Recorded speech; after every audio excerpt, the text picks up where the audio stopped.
sorry? Chris. Chris, nice to meet you, man. Decided not to bring my red wine up on stage. You don't think that would be too good for company? Yeah, I'm looking pretty Dougal's pretty doing sexy for a it. cup I of don't tea. see why you don't get to do it. I'm just about an hour Should they be, behind. should they be drinking tea? I don't know. When are we going live? Are we getting our heads up? I hope so. It's like, oh my. Does the whole room do a countdown? That'd be quite cool. Dougal, are we getting our heads up when we're going live? Yeah, which will be pretty much now. I think you're getting the heads So up. was that the heads up, Dougal? Okay, hello, how are you doing? And thanks for coming along. Welcome to this event, the Digital Stage. My name's Dougal Perman, and for the next 45 minutes or so, if I can keep this to time, we're going to have a lively discussion about the use of digital media in performing arts, or in art and culture in general. And with me, joining me in this discussion, I'm very pleased to welcome Sandy Thomson and Jeremiah Reynolds from, is it Poorboy or Belrock? So yeah, Poorboy Theatre, a wonderful company that we've done a little bit of work together, and hope that we get the opportunity to work together in the future. Jamie MacDonald, that funny blind guy, is the name of his show, and Funny Blind Guy also- 2. Sorry, that funny Yeah. blind guy 2, Funny Blind Guy was last year.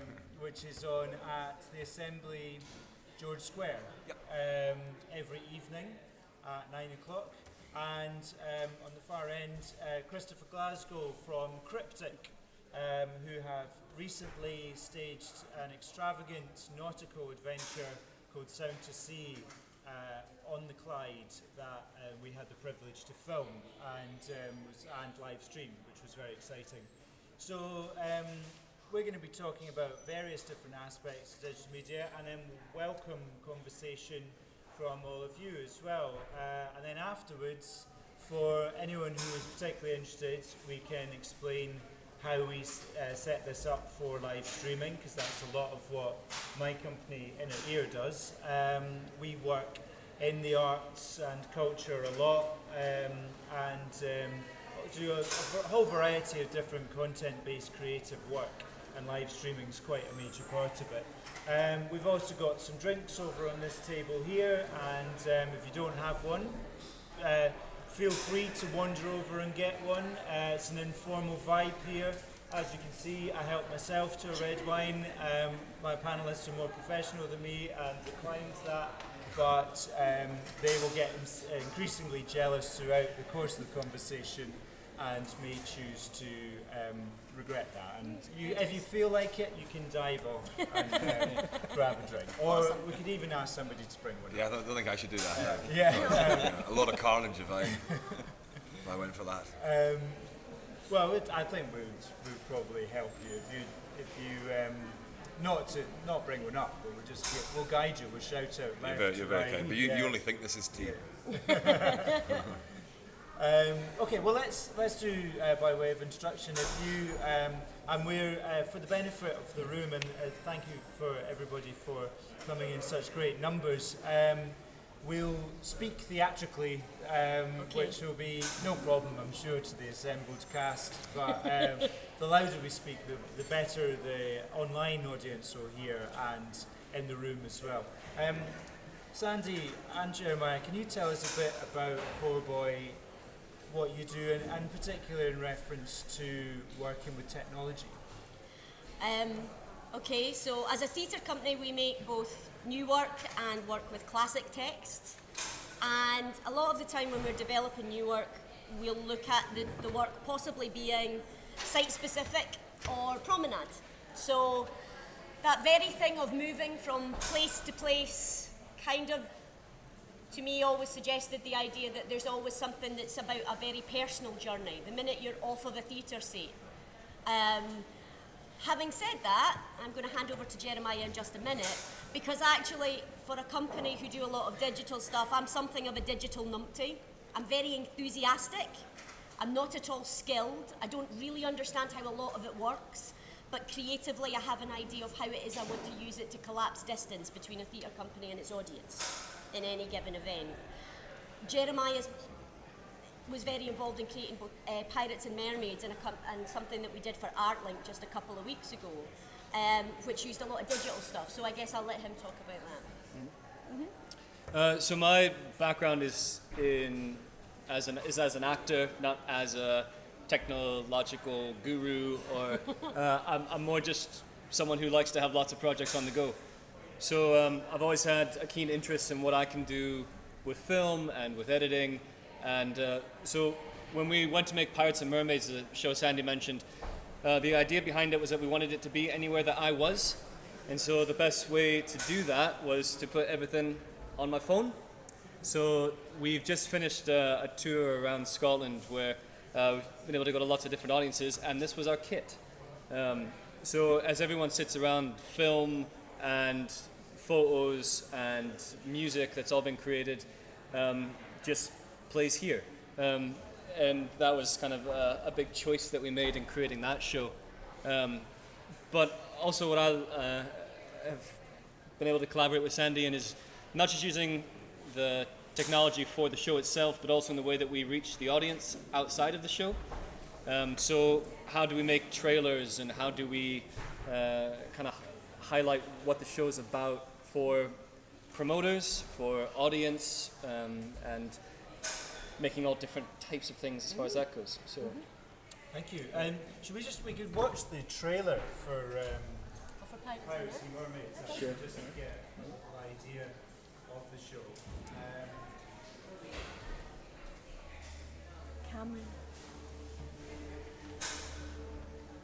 Cameron,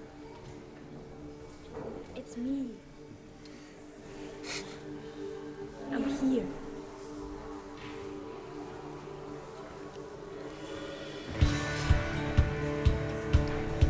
quite fortuitously, I was living in New York at the time, so we didn't actually have budget to fly Once upon a people to time, New York.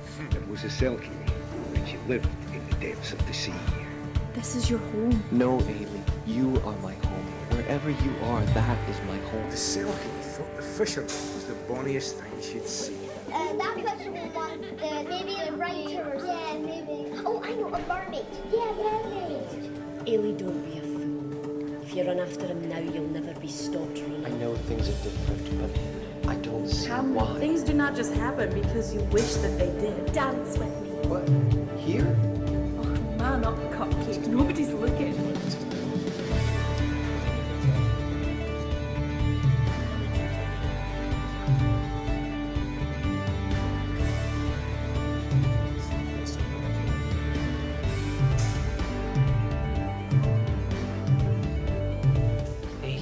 I wish you were here, Cameron. I really do. Ailey. Wait.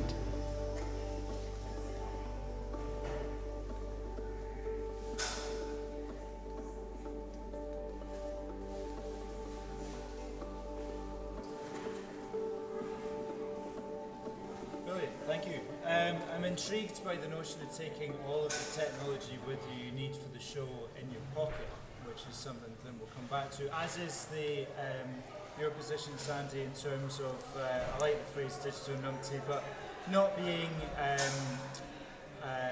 necessarily technically adept, but knowing exactly what you want to get out of technology, which is a good position to take sometimes. Jamie, we first worked together on a project for Walking Heads, which is a collaborative venture that we're involved in, and we make audio walking tours, and we approached Jamie because He's what? a script writer, and comedian with a passion for history. And so these things converged conveniently when we wanted to do an Edinburgh comedy tour, which was the first of the Walking Heads tours that we launched. And so that became as much of a kind of a portable fringe show in a way, didn't it? But you, can you talk a bit about how you approached writing and performing in something that wouldn't be performed live, and then also reference the fact that you use recorded media in your shows to respond to quite a bit as well. Yeah. Well, I was very excited because I thought it was a piss take when Dougal said he was wanting a blind guy to write a walking tour. But we got stuck in, and we took a kind of satirical, kind of surreal look on a blind professor being led round by a chap with an asbo round Edinburgh and being told kind of false, spurious information.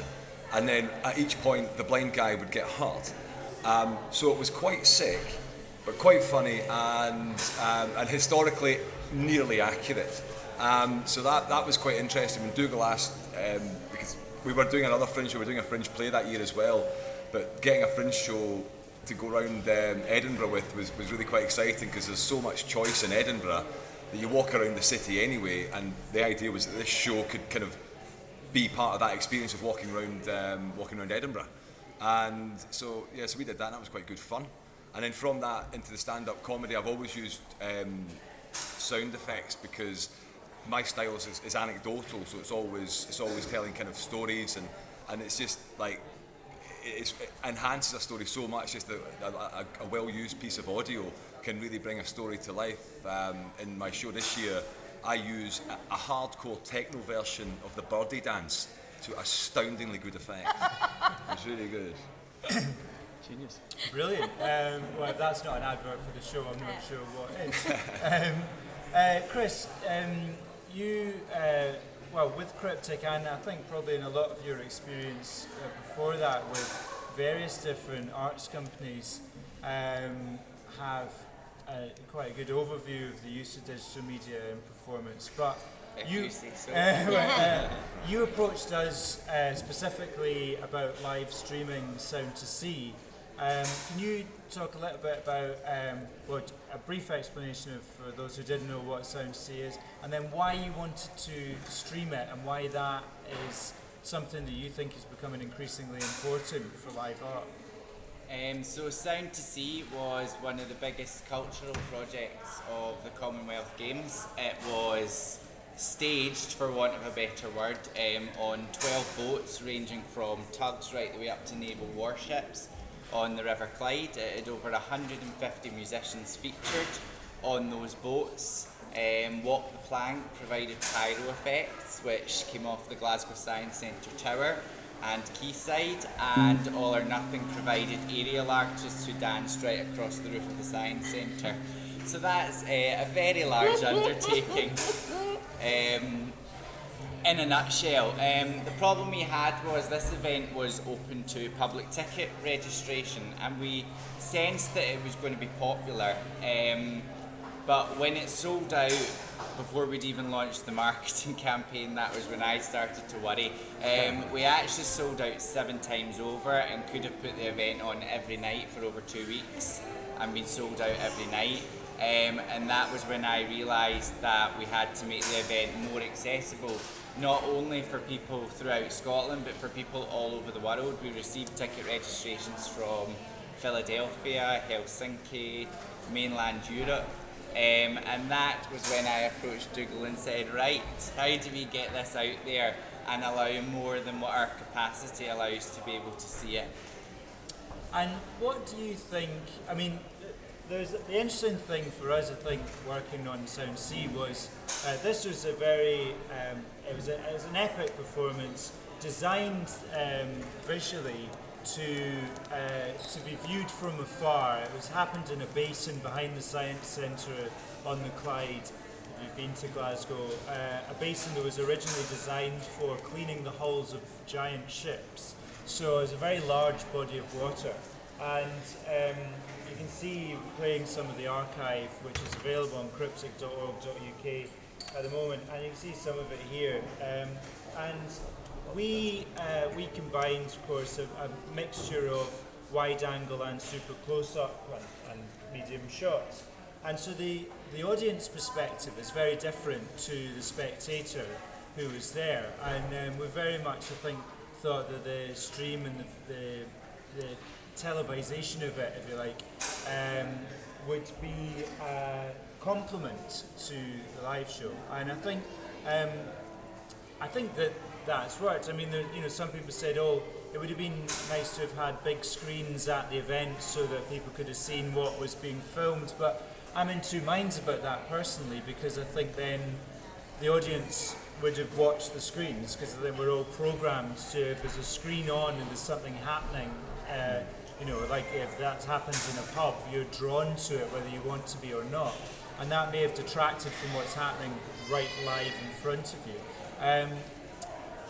To what extent do you think live streaming a performance can enhances or complements a show, Chris? I very much do think it enhances it from someone that's been there live in any live performance I go to that's televised. I always watch it back on TV. I will always watch a new film more than once because there's always something you miss first time round. Cryptic's tagline is ravishing the senses, and with every production we do, it's supposed to be about an overload on the senses, so we combine every single art form possible in every performance we do. And that's the beauty of it. That is why we are called Cryptic, because there are some things that some people will see that others don't, and vice versa. So from that point of view, from a live audience, I think it's great that they have the luxury of being able to go back and enjoy something free for as long as they wish. This is on demand for over a year. And they can go back whenever they want, and they can share it with their friends and they can talk about it. But from an audience point of view, solely online, that's not a production that's made for touring. We could never take that to communities in the Highlands and Islands for them to experience. We couldn't take it abroad, although it has been questioned about going to Sydney Harbour. But realistically, we could not tour a production of that scale. So this is the best way of allowing as many people as possible all over the world to join in on that. And then when you add in social media and your website, you actually see a whole community building right in front of your eyes, and it opens up so many other windows for future collaborations and audiences and locations to take your work to. Sandy, you're in agreement here. What's your perspective on, especially as your live shows are all about the place, and what are the advantages and what disadvantages also might there be in bringing that to people remotely? Well, I think it's right. It's a different experience. I watched the live stream because I live in a village on the northeast coast of Scotland, very, very far away from anything that was happening in Glasgow at the time. And actually, speaking as an artistic director, one of the things that's lovely about live streaming is you suddenly have a whole other set of creative options in front of you. And I watched National Theatre Live when they did Branagh's Macbeth. And I could imagine there were a couple of very stagey shots that were taken from right down, like hung above the stage, looking right down into his face. And you could just imagine the director, you can imagine him cackling like Jim Carrey, of just going, I have the power, I'm making a live performance, but it's also a film. And that's about the most exciting. That's a completely different thing. I think a lot of our work, without necessarily always being about the geographic place, has almost always been about the aliveness of the interaction, the thing that can only happen if people are in a room together. But doing Pirates and Mermaids has been interesting because the show works off of Jeremiah's phone. One of the things that happens during the performance is that we ask other people to share what's on their phones. And what you discover is that people don't think of this as technology at all. They don't think of this as digital. They think of this as an extension of their brain. Or, and people share photographs and explain what it is that they are, and people carry things the way that they used to carry kind of aid memoirs in their wallet. So I think the relationship with technology is variably intimate. So it kind of depends on where you come at it from that. I think simply speaking, as someone who's from a rural area, there is just something phenomenally exciting about knowing that you're sharing a live, that you still know it's live. There is still that thing that, is it Mammoth that says that people show up to see what's going to go wrong in a performance. There is still that dancing on the, especially with something that big, where you think, how do we know we're going to get through this with everyone all in one piece? And I think I don't think that if that's there at the point of dissemination, then that's always going to be there, whether you're watching it 2 weeks after or a year after. Although it is interesting as well when you do have something that part of the great thing about live theatre is that something is not going to last longer than that moment. And I think that there's an interesting shift in the necessity now to have recorded all the work that we do, because if you do want the work to go forward, you have to. We did 84 shows of Pirates and Mermaids at the Fringe last year, and then Sandy went, and now we need to go film it. And I was broken. It's a one-man show, so I don't have anything left. But if we hadn't done that, the show wouldn't have had another life. But it's a different show, and I think you just have to appreciate that. You're not getting theatre when you're watching a recorded version of a show. So yeah, you can make things more accessible and more people can see it, but I wouldn't call it theatre. I would call it something else. Interesting. Yeah, so the digitization of the art creates a new piece of art rather than just it's not a duplication. I mean, Jamie, there's in respect to comedy in particular and stand-up, there has been a lot of comedians in the States particularly have been using the internet as a delivery mechanism, whether it's live streaming or recording and online distribution. Do you think that can you capture the liveness of comedy in that way without losing the edge that is the power of the intimacy of the relationship between the comedian and the audience? I don't know, the relationship you have with an audience on a good night is amazing, like that energy, and I don't think you can recreate that to 100%, but you can really get quite close, because a lot, stand-up's been on DVD, video for years and years. It's been and it's clips all over YouTube, and people say they love stand-up comedy, and have never been to a stand-up comedy show, because I think you see like the big guys like Peter Kay or Billy Connolly. You watch them on DVD and you'll be sitting at home absolutely halving yourself laughing. So I think the only person that maybe misses out on the DVD on that excitement is the stand-up himself, who actually misses the connection, because that's what I do. If I love the connection you get with a good laughing audience and stuff. Right enough, I hate a smiling audience. So in that sense, that's great. A smiling audience is like, yeah, I can't see. Are you smiling or not? But I think I think the comic loses out, because that's what you get. You don't feed off the audience, but I think, and also on YouTube, you get people kind of like pirating little clips and stuff, and a lot of this stuff, like a lot of stand-ups, like do an actual show, beginning, a middle, and an end, and just nicking little clips and seeing them out of context. And sometimes if somebody's kind of come in and shot a bit of you on an iPhone, and it's out of context, it's put up, and it doesn't. You can end up not looking. It doesn't represent you as well, so it can be quite detrimental in that way. Do you think is there a difference in terms of making a show available live versus a pre-recorded? I don't think you'd ever. I mean, how do you mean pre-recorded? Like that would so it would be live when it was videoed and made available later. But would it have been edited or something? So it's essentially as live as it was then. It's not. Yeah, it could be as live. But is there something, as Sandy's saying, the excitement of the liveness of it, the jeopardy, something could go wrong, and just the knowledge of the shared experience, does that enhance? I don't know, because I mean, if you put saying so do a live show and stream it on the internet like we're doing just now. Yeah. I don't know if that would add in the extra element, because I've just totally forgotten until that second that we're actually live streaming on the internet. So probably it would probably be very good. I mean, it would all depend. You'd be paranoid. You'd think like how many people are actually watching, because with comedy it's always like in the room. So that's what there's this kind of eye to the world that you're not. That's suddenly on. I've never experienced it. It'd be quite interesting to see what it would be like.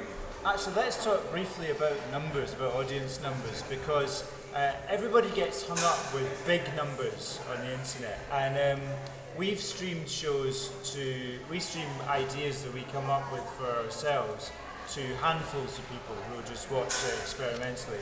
We've streamed, we're about to do next week, the World Pipe Band Championships in Glasgow Green. We did it last year, reached 60,000 people over the day. I think 30,000 unique viewers watched 60,000 clips, and we anticipate at least the same, if not more. So that's pretty big numbers. 1,000 people or so watched the Sound to See live, which doubled the audience. But if you have we streamed a string quartet concert where there was it was a very small, intimate thing, a late night recital in a bar, and there was maybe 10, 15 people in the audience, and about the same watched online. So you might look at the online numbers and go, 15 people, that's a bit disappointing. But actually it doubled the audience size. So is that something you think that are people, do you get, you talked about, Chris, you mentioned as well, and Jamie, you're quite active on social media too. Do you find yourself getting drawn into the hunger for bigger and bigger numbers, or is it about hitting the right people rather than as many people as possible? I'd love to say that's a really leading thing for me to say, but what's the answer? No, you stick up a post and you want people to like it. It's. But not to the point, because I think you can actually buy likes or something on Facebook, which I'm not really interested in any of that. But you want to reach as many people as possible, because at the end of the day, you want people to come to your show and pay for a ticket. It's a business. You want. But that's not always the same people, is it? The people who sometimes watch something online aren't necessarily the people who will then subsequently buy a ticket to something. I think there's more than one community happens. Oh, sure, but those people will see that they've liked it and then it might go on to someone else. You never know where it's going to end up on the internet. It's got this kind of infinite trajectory.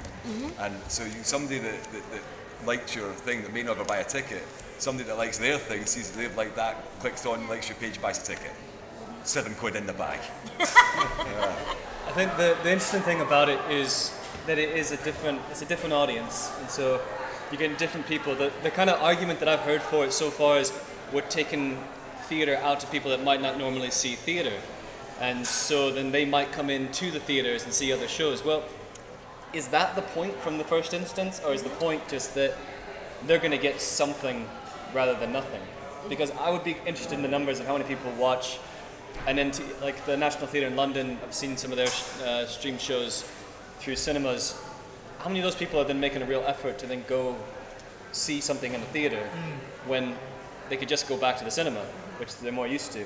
Yeah. So is that a problem? Maybe not, but I don't know that it's the right argument. I guess there's a thing about collapsing distance, which I thought the Cryptic show did really well. The thing of collapsing the physical distance between an audience you're watching online with the actual geographical place where something's happening, but also collapsing the distance as if you were an audience member by pulling you into those small shots and tight shots in a way that you wouldn't be able to connect live, but you're not, on the other hand, you're not getting the crowd. And I think that just makes whether it's the people that are different or whether it's just that the experience is different, I think that as long as distance is being effectively collapsed, those people have become your audience, whether they are present or not, and the monetising it is a different thing and complicated. Yeah. But the fact is that initially what we're talking about here is audience engagement, and then we're talking about what do you sell to that audience, I think. Get them in, then charge them, get them hooked. That's it. That's what you want to do. Get them hooked and very enthusiastic. For me on that, the interesting point is not so much about, Sound to See is a very specific one-off example that was a huge profile raising exercise because it was for our 20th anniversary as well. So in many ways it's wrong of me to reference that from a statistics point of view moving forward. But what's more interesting for me is not about audience numbers, but where those online audiences are in the world in terms of location. And actually it was very much the same with our physical audience for this. But I actually think, reaching one or two people in an area that we're potentially interested in touring to further down the line is far more valuable than reaching 1,000 people in the UK and not hitting anywhere else abroad. Yeah, sure. But it is all about monetising in the end. You're not going to just try and give it free to a group of people in Japan just because you can. There has to be some kind of motive behind it. You can't just ultimately you want to sell them something when you know, build up an audience to sell them something. But then that's always the question, isn't it? Is the fact that we live in a paradigm now where so much online content is given over for free that you have to be very careful how you frame what it is that you're offering. If actually at some point you do want that to be, you know, this isn't what I do when I come home at night, this is actually my job. We sustain a company, it's part of our company strategy or our professional strategy. And I think that's the thing that people struggle to jump back and forth around. One of the things that we've done is made a choice often not to differentiate between the creative content that's part of our shows and the creative content and the work that goes into the marketing, and that they have to reflect each other really, really strongly and have the same level of artistry, and that actually, by very definition, you're getting a little bit of us at the point where you get a trailer for a show, or you get a, you know. Yeah. But there's a definite tipping point. I think there's a definite point where, you know, you are in competition with crazy YouTube things from guys jumping off of roofs in Russia, you know, so you know, who are doing that for nothing and free. You know, I watched that last night and went, okay, I get that Jackass has changed the world, but you know, it's a very different thing that you're offering, and sometimes because it all arrives on the same screen, it can be difficult to differentiate, I think, for an audience. In terms of monetization, Jamie, what are your feeling on trying to monetize digital content? Is that something that's feasible for? I don't know enough about it to mean, would that be like, is that like kind of Netflix and stuff like that? Well, I mean, there are lots of different models, and pay-per-view for like to charge for access to a live stream. Something we've had limited experience. Well, we did that once with a group that we work with a lot in traditional music, and it was an exclusive event, and they wanted to experiment with charging for access for this. Having had thousands of viewers to previous events that we'd streamed with them, and we managed to sell, I think, about 150 tickets at $10 a go. It was in the States this event took place. And on the one hand, you know, some of the people in the organisation were a bit disappointed it wasn't more, because they had thousands of people watching previous events. On the other hand, we'd never done a pay-per-view stream before, and they made over $1,500 worth of revenue. And actually, afterwards, we thought, if we hadn't set a ticket price, if we hadn't set a maximum, if we'd suggested a price or set a minimum, but you could pay what you like, then it would have been interesting to see how much they could have accrued. But there's no doubt that if it had been free to air, the audience would have been far greater. Well, I think that's what Sandy said, isn't it? It's like there's a online. I think, you know, online's free. It's on YouTube. It's free. You know, there is an assumption that it's free, and it's correct or incorrect. But I think a lot of people do. They do a lot of free online content behind which they're selling something else, a DVD or a CD or and actually, there's an example I've heard of Dougie McLean's Perthshire Amber Festival. They will live stream it for free and then sell DVDs off the back of it to good effect. I mean, yes, it's a means to an end then. Yeah, and I've actually heard of this in education quite a lot. I visited a company in San Francisco called Creative Live, who live stream all of their lessons in different creative pursuits. They started off in photography, creativelive.com.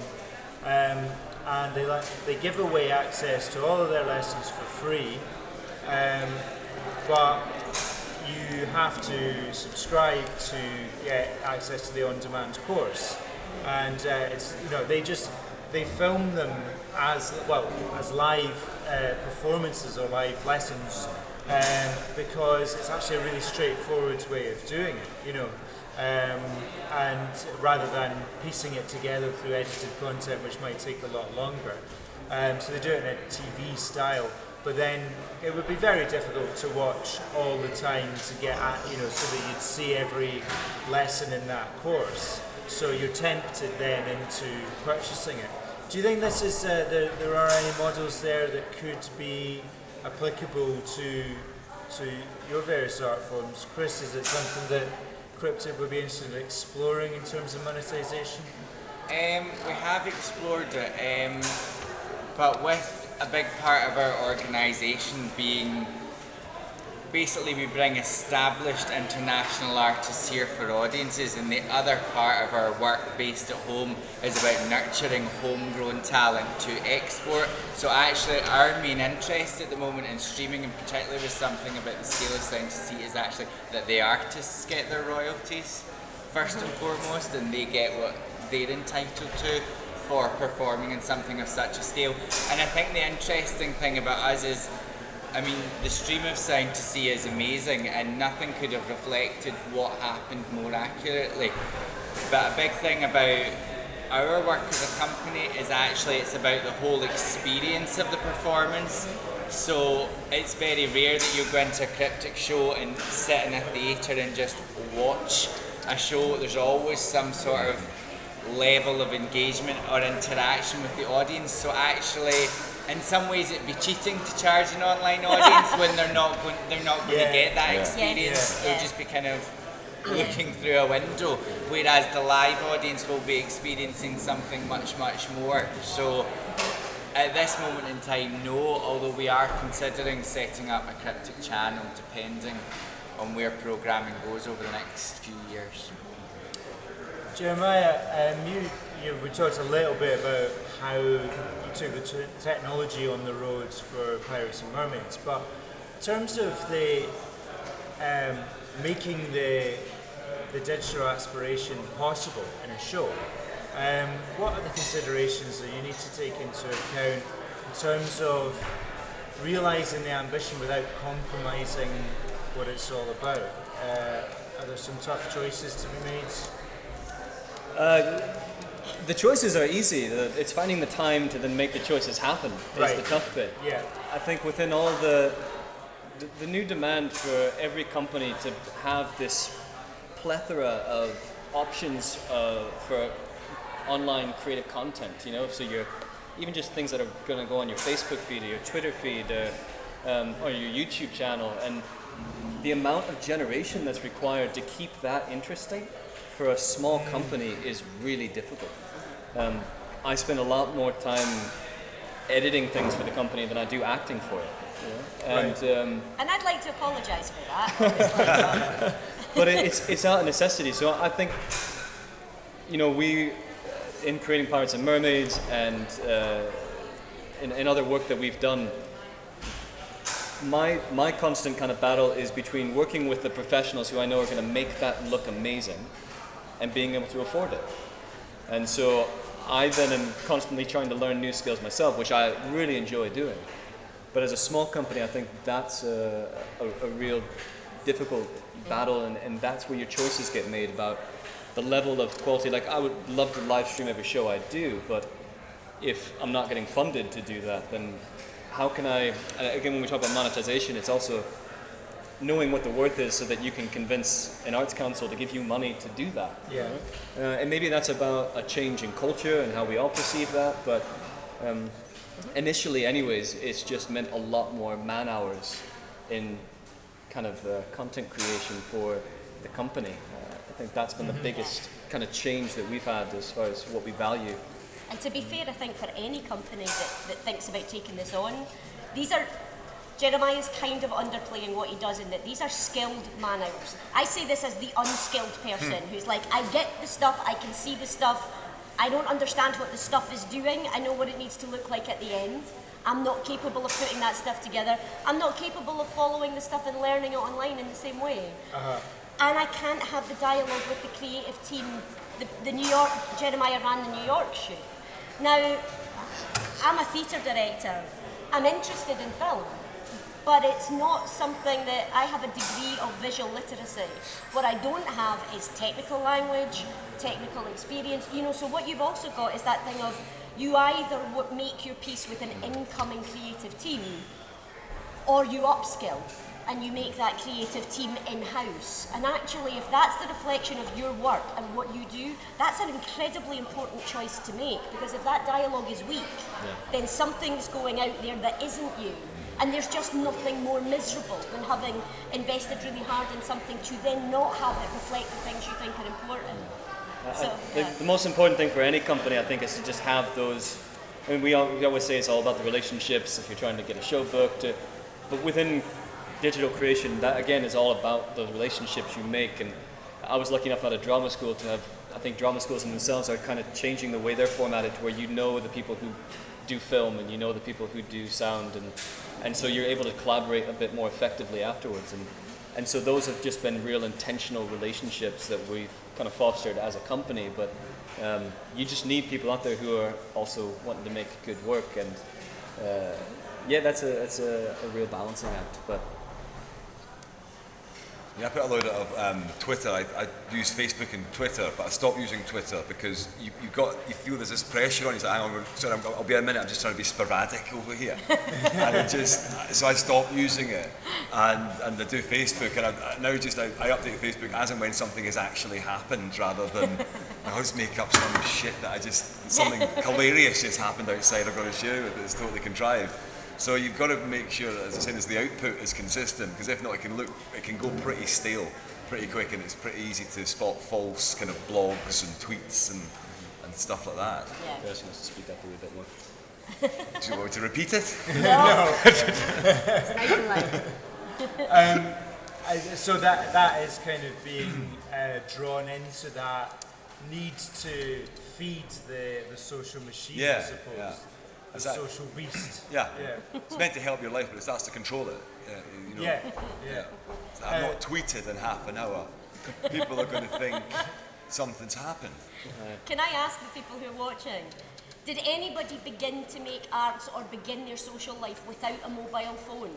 Is there anyone old enough in the audience to have begun their social life or begun their creative process without a mobile phone? I've got 1, 2, 3, 4. Can I get 5? Okay, 5. No, I'm just interested because the pressure to create content is something that I'm conscious that I'm a bit umpy about.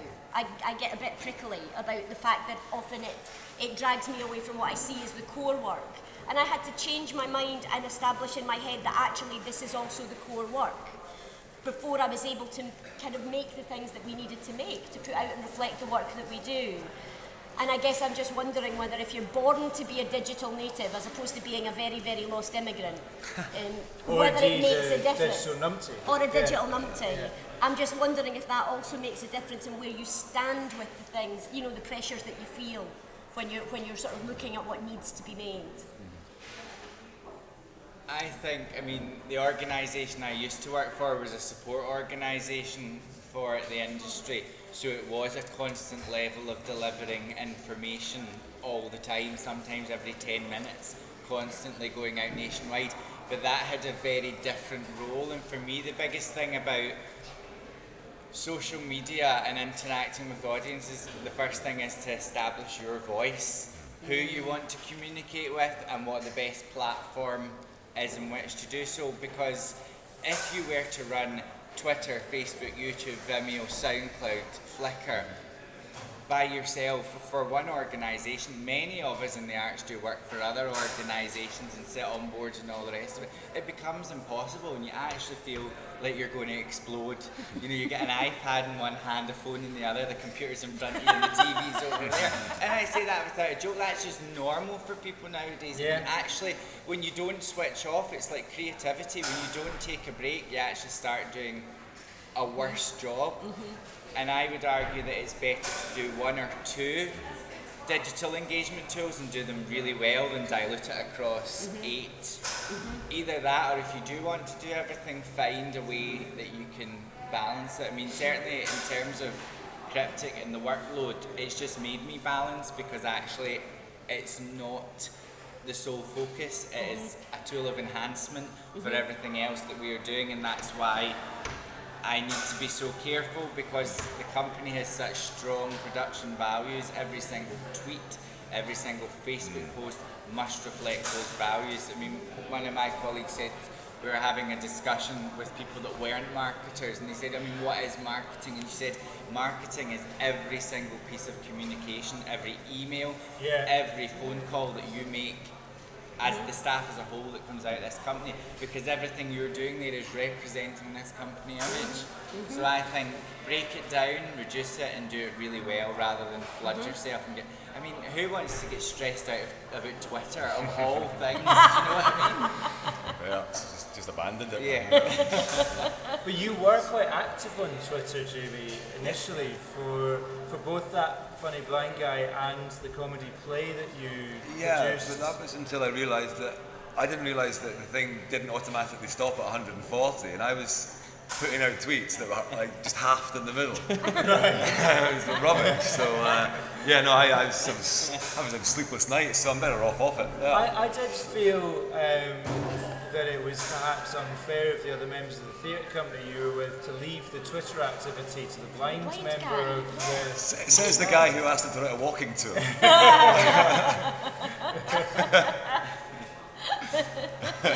Fair enough. Yeah.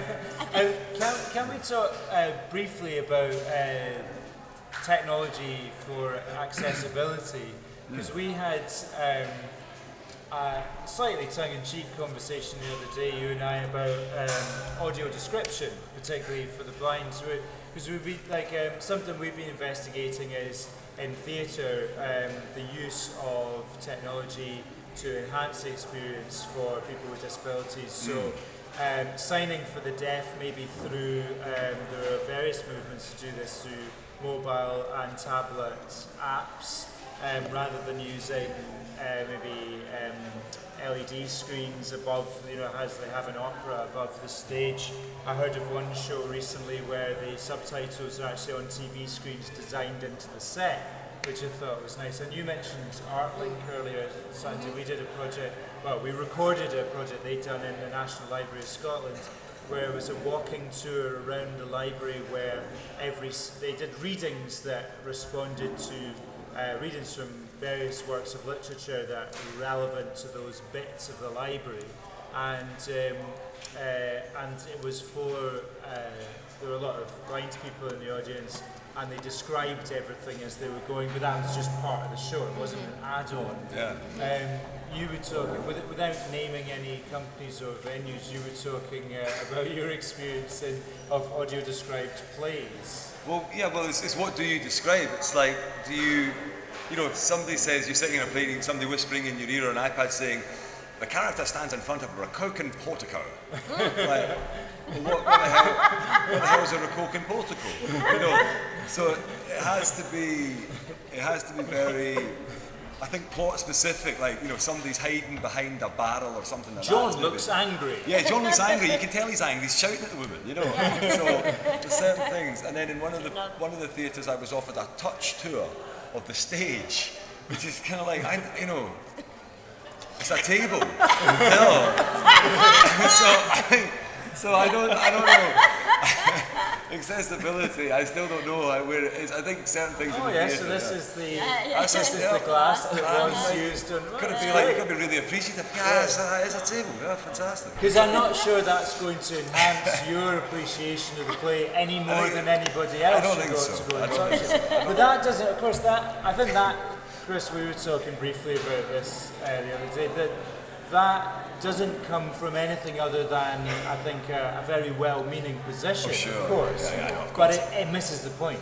Yeah. And I'm wondering if technology can be used, because we talked about reaching remote audiences, and that's whether that's through live streaming or interactive tools or recording shows and making them available on demand.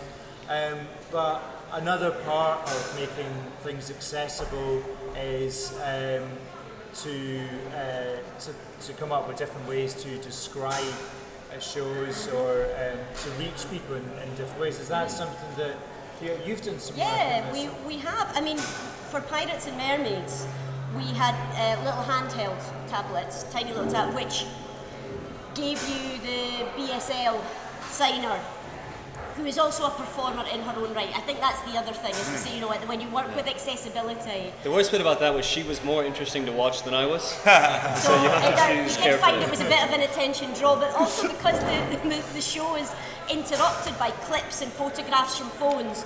Actually what we made was a film that sat there, which meant that you could have the live experience, but it would keep time with what was happening on the phone, and you could choose to look away. Because I don't think there's any point in offering an accessibility tool that demands to be more important than the performance. But equally, when we worked with ArtLink, actually what we tried to do, we created a small promenade piece around Edinburgh through Greyfriars Churchyard, and it ended up in a pub. And one of the reasons That's pretty accessible.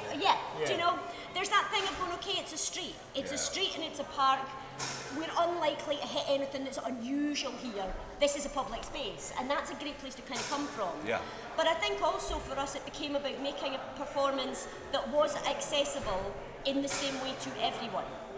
So what we noticed was that a lot of the work that we did, sighted people shut their eyes because they were having a description that was incorporated into the text of the play, so they wanted that anyway. And actually the highest technology we used in the entire thing was a camping stove, because what we did was we fed people a lot during this show, because actually what we did was decided it was sensory, was other senses might be the important thing. And in some ways I think there's also that of not becoming completely loved up with the technology. If there's a simpler way to do it, as long as, for some people they really could use a camcorder, you know, and that's a simple thing. For other people that's not simple. So if you know that you have an older audience who are not digitally particularly literate or confident, I think you have to hand it over in a different way.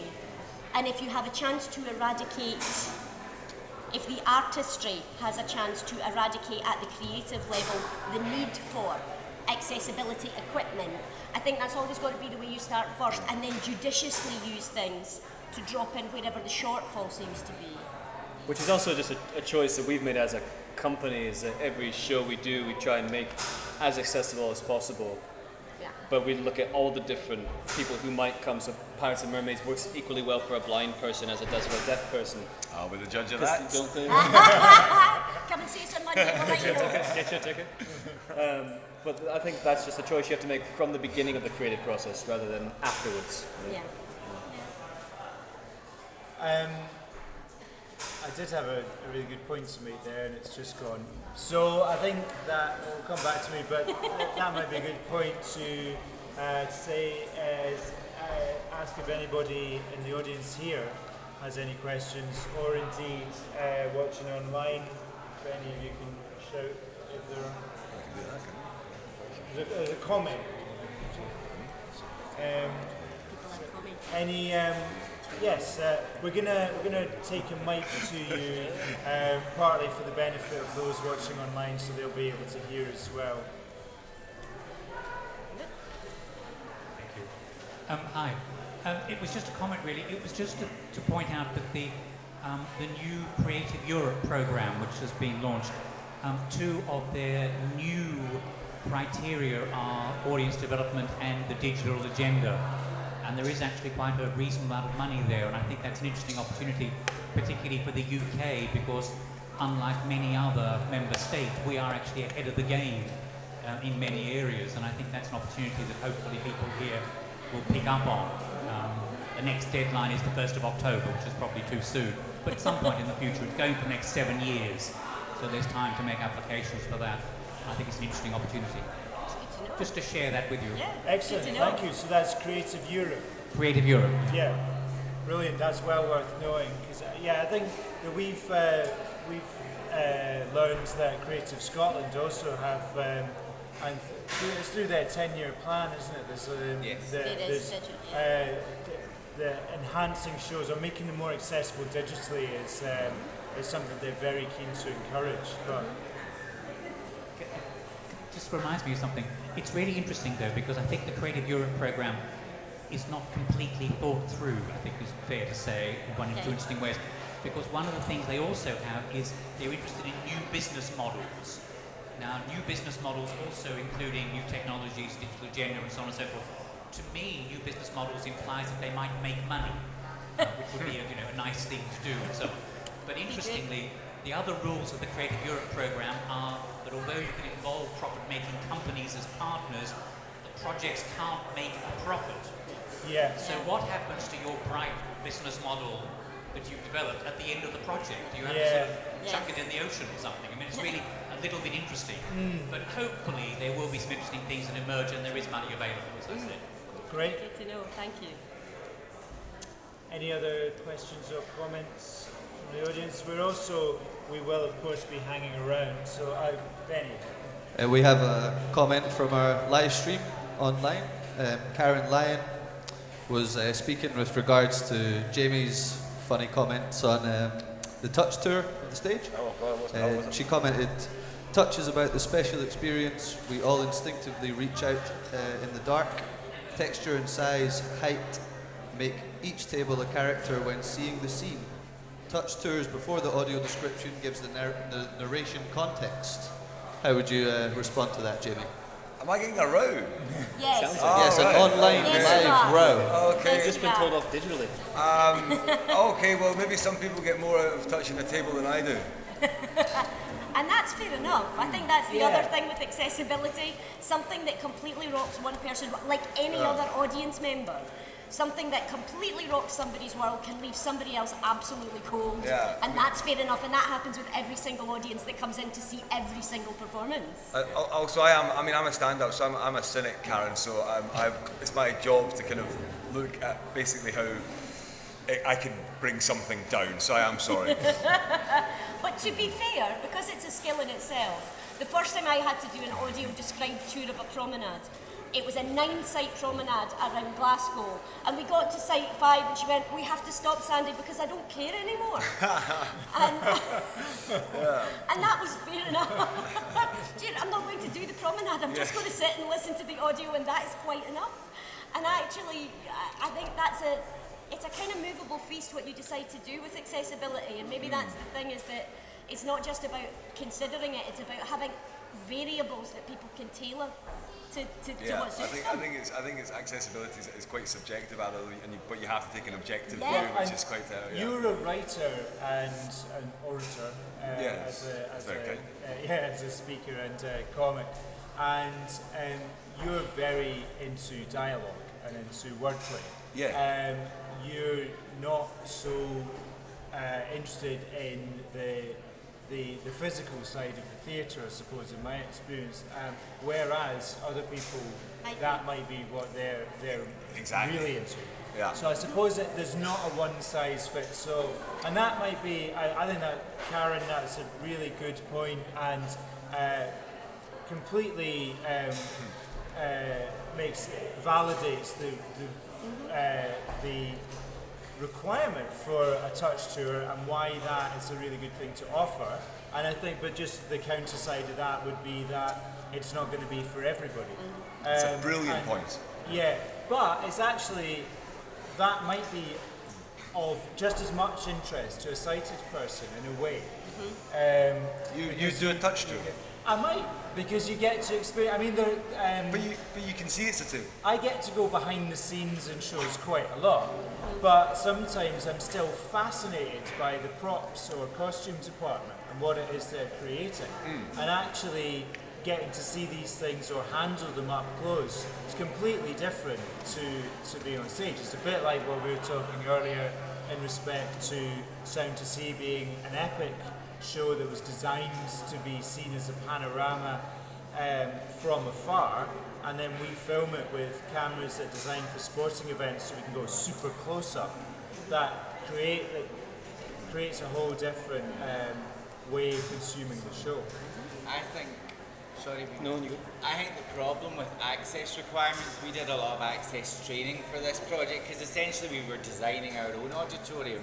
We took a piece of wasteland and we were creating it for people with access requirements.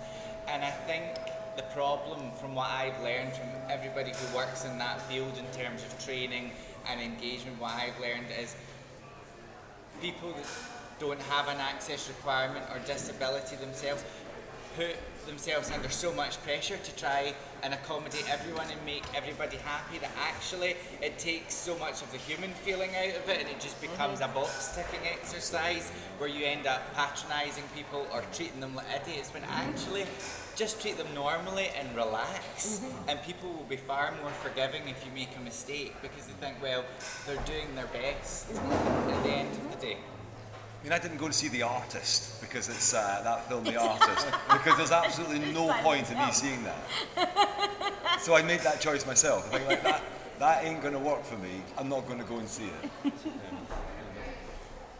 Just to change topic slightly, one thing that we haven't touched on yet is, and something that we're quite interested as well, is we've talked about taking performance that happens and putting it online, but there's also that aspect of having performance and then additional narrative that happens online. And part again, we broken record, but in Pirates and Mermaids, what we did is you go see the show and then you don't get the end of the show in the live moment. You get the rest of the show through installments, through emails. Right. So that was kind of using, I'm sure a lot of people use MailChimp, which is a really great email blast facility for companies. And that was a fascinating thing, because the amount of response that we got back from that, which we weren't expecting, but there was this kind of online, people were just emailing back the general mailer, and saying, oh, we're so happy this happened, or really upset that happened, or I didn't think that was going to happen. And we just weren't expecting that kind of dialogue, but it was amazing to see how there still was a dialogue, even though the show had finished. This is what's called in the TV world transmedia, where you're creating a whole world around the show. And it's really interesting to hear of examples of where that can be highly effective in live performing arts as well as TV and film. Jamie and I worked on a Choose Your Own Adventure audio drama that Jamie wrote for us, and we co-starred in with some other voices, and that was about the life of Tommy Dewar, one of the Dewar's whiskey family, and we decided to do it as a Choose Your Own Adventure drama because we thought it'd be fun, to be honest, but that was kind of about building up a world of a story around a concept. But I think that's a real opportunity for shows to create a whole world of content around it. Absolutely, yeah. Does that? Is it? I suppose that is different from the marketing imperative of feeding the social media machine. That's so exciting. I actually don't know what to do with myself when people talk about this. This is that because often our work has been theatre by stealth. Often it's been promenade pieces that have happened in public places with a small audience, and they've moved on before the public have worked out what's going on. Yeah. And people keep telling us that it's like walking through a film. But also there's a feeling of that dreamlike thing you get where you're on a roller coaster and normal life's going past and doesn't know there's anything wrong with you, and you're going, help, crazy things are happening, and people seem to enjoy that. And I love the idea that with an email or by using somebody's phone number, you can deliver narrative by stealth to an individual in their home, at their work. You don't know what they're doing. When they open that email, when we send the MailChimp out, we know that it's been a few weeks since they've had the last update from the show. We know it might be anything up to a month since they saw the show. We have no idea, we know what time of day we're sending it out, but we have no idea where that person is, and I love the idea that they go, the characters contacted me, and that opens up on their laptop or on their phone, on their device, in whatever world they are in.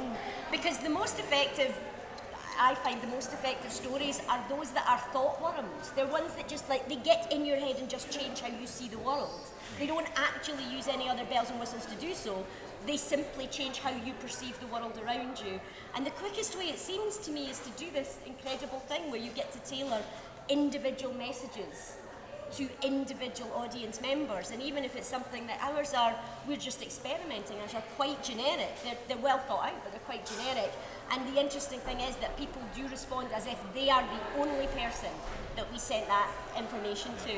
And I just think that's, But on a really practical level for companies, our email database has gone by 20 times, because people are really keen to give us their email at the end of the show to find out more.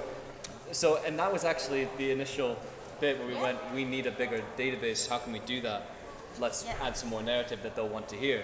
Yep. And now we have a whole database full of people that are going to know about our next show. So as far as that kind of involvement and engagement, that's transformed the amount of people that we're chatting to. That's a great idea. It's really interesting how people make choices as well. We have a whole set of people who say, please put me on the database, but do not tell me what happened. I don't want to know.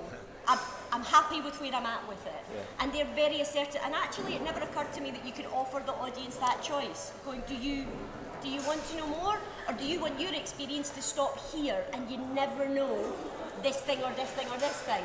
And I think it's really interesting that people very definitely will opt for both. And it's a nice, it makes it a different thing. It turned it into an essential part of the narrative. That could work in comedy actually, because there was Bruce Morton, who we worked with Jamie on the Edinburgh Comedy Tour, sent me a treatment for an idea for a radio show and included in it a joke, and but withheld the punchline and said to find out what happens next, email. And called Bruce up and demanded to know the punchline. It's a great joke, I'll tell you later on if you like. Well, any other questions or comments from anybody here or watching online? Yes, sorry, I will bring you the mic. I was wondering if the panel had any experience of working with Australia against the young people. Because I think that's a sort of an area of work. Yes. So I think the mic wasn't working there, but your question was, does the panel have any experience of working with young people in terms of digital in the arts? Yeah. So we were in Aberystwyth earlier at the beginning of this tour, and got to work with a whole group of kind of 16, 17-year-olds. Yeah. And we were helping them create their own work. And what was fascinating was the way in which they just naturally went about it. And so what we were asking them to do was to take their phones, because it's just kind of based on the show, take their phones and go create a piece of work. And they were, even just watching them as they were practicing it, they were recording their lines on their phones, they were recording each other, it was incredible. Taking photographs. They just engage with it so effortlessly. You know, it's not a thought, it's just, like Sandy was saying earlier, it's just a natural extension of what they do. Yeah. We were booked initially to do a talk about digital technology, and I started talking about digital phones, and everybody under the age of 22 thought, I thought we were talking about technology. Because it quite obviously wasn't anything that anybody considered to be that. It's no kind of big deal. But I think that thing as well of like, visual literacy is so much higher with young people because they consume so much screen-based content. You know, I learned my visual literacy from comic books. That's how I know how to frame things up. It's just a storyboard.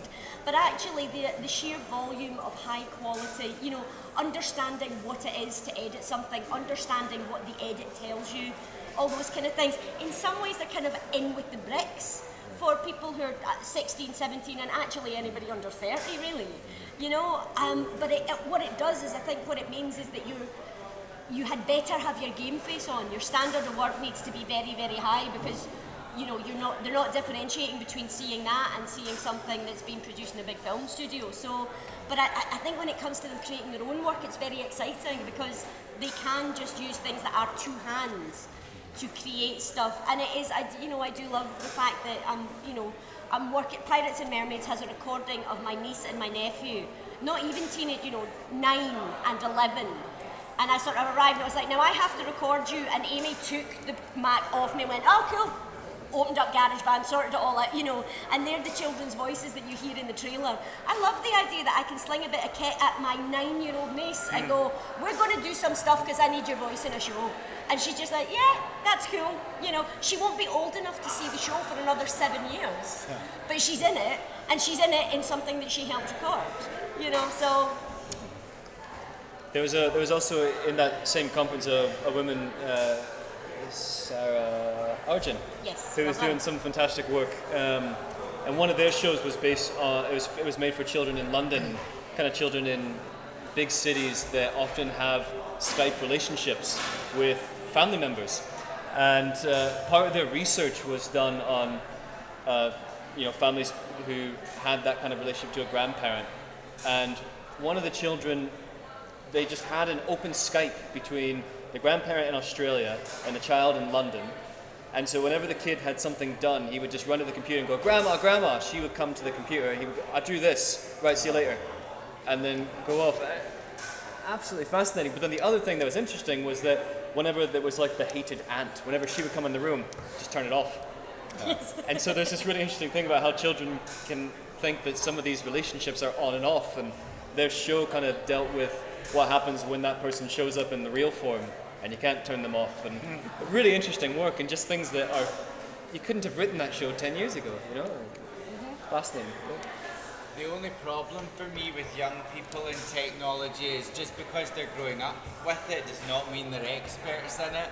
And actually, they probably have more bad habits than someone who's self-taught later in life, because the difference with young people is they can't always differentiate between, you know, the personal and the professional, for example. So if I'm dealing with young musicians that need to know how to represent themselves appropriately online, actually it's a lot more work than taking someone who has no knowledge at all.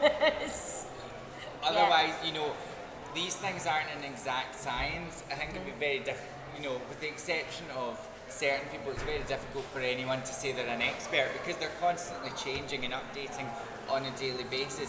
But they are also a minefield, and I think it's really important to be able to guide people through that and to be able to differentiate, because essentially, you know, we as arts organisations might be trying really hard to reflect all our values in the same way through these mediums, but then you have someone that is just second nature and everything's just casual, and actually then you start losing that quality in those values. So I think it's really, really important to always hammer that message home to people. In the same way that as the first time that any musician under the age of 20 has ever done the Fringe, where you sit them down at the point of a Monday morning and go, try not to get so drunk that you throw up on someone's shoes, because that doesn't go over very well. I think you have the thing of do not tweet when drunk. Do not tweet when, and I think it's because it sits in that middle ground. I think that's the thing with social media, is it seductively sits in that middle ground of personal but public communication, and that negotiating that is maybe a little easier at the point where you're a little self-conscious about it because it arrived as a new thing, whereas if it's just a done deal, you know, how often do they know who's following them on Twitter? How often do they, you know, and I think it would be interesting to me now it's been a long time since I worked with youth theatres. I can't imagine now what the actual footprint of a project is, because I assume that everybody's given it chat the minute they're allowed to put their phone back on at the end of rehearsals. We've done quite a bit of work with school children of all ages, from primary up to secondary, and then in community projects all ages, mostly in sort of digital storytelling through podcast program making and factual stuff about local heritage, and then making up stories around that. And these are sometimes in parallel with people doing photographic and videographic workshops. And we found the audio to be really popular because it's so immediate, and they get really into it. So it's been exciting to find out what young people will do with these tools, and then use the tools like purely as a means to an end to tell a story. Any other questions or comments? Well, I think we could probably talk for a lot longer, but let's do that off stage, and we have some drinks on the table and a lot more under the table, so join us under the table.